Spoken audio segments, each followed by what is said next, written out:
if I walk over there and sit next to Mr. Johnson and carry my phone, does Google know that I was sitting here and then I moved over there? You're welcome anytime, Judge. Yes or no?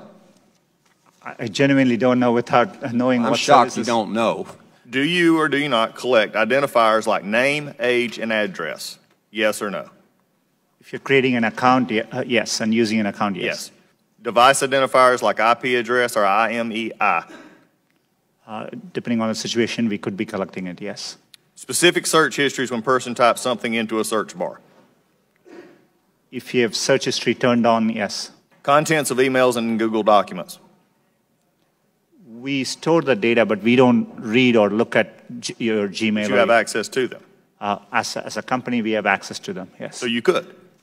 Saying you don't or don't, I'm not asking do you or don't. I'm saying you could, though there is a possibility. We have clear established policies on how we would do that data. GPS signals, Wi-Fi signals, Bluetooth beacons? You know, would depend on the specifics, but there may be situations, yes. The GPS, yes. Yes, if you have And location. voice and conversations when using Google Voice products?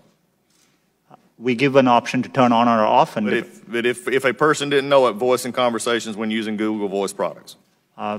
Yes. We only record when they initiated with OK Google and then say the terms after. Do you believe that Google has been brought out here in some question is biased? Congressman, it's really important to me that we approach our work in an unbiased. Do you believe that Google is biased? It's either yes or no. No, not in our approach. Why, number one, does Google need all this information? We can answer that in the fact that 86% of your revenue comes from advertising, so we know you manipulate the data in some ways. However, can you explain what you do to minimize this data, which is generally an accepted standard practice among those who collect data? You know, our goal is, but we are providing, for example, if we are providing you a service like Gmail, which we have done for 15 years, that data, we need to store it for our users, so they expect us to.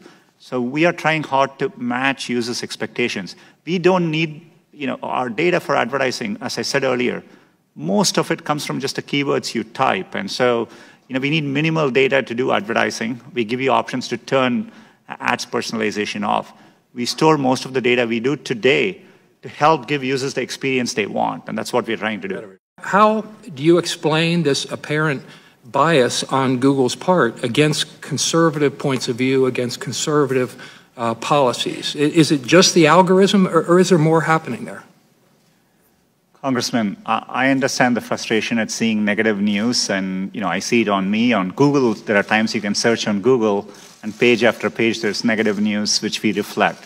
But what is important here is we use a robust methodology to reflect what is being said about any given topic at any particular time. And we try to do it objectively using a set of rubrics. It is in our interest to make sure we reflect what's happening out there in the best objective manner possible.